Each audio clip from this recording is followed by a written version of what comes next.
Welcome back to another technical deep dive here in the debug zone.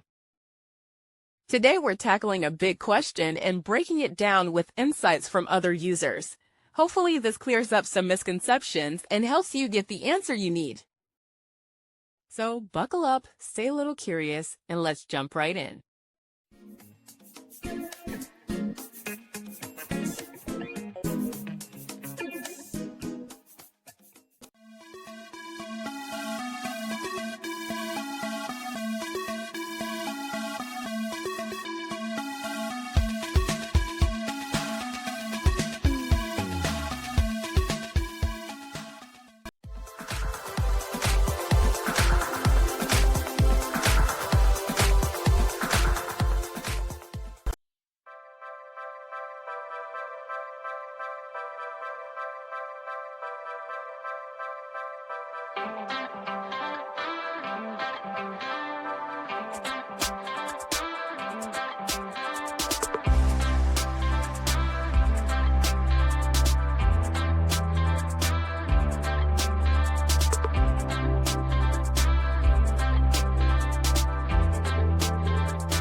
And that's a wrap.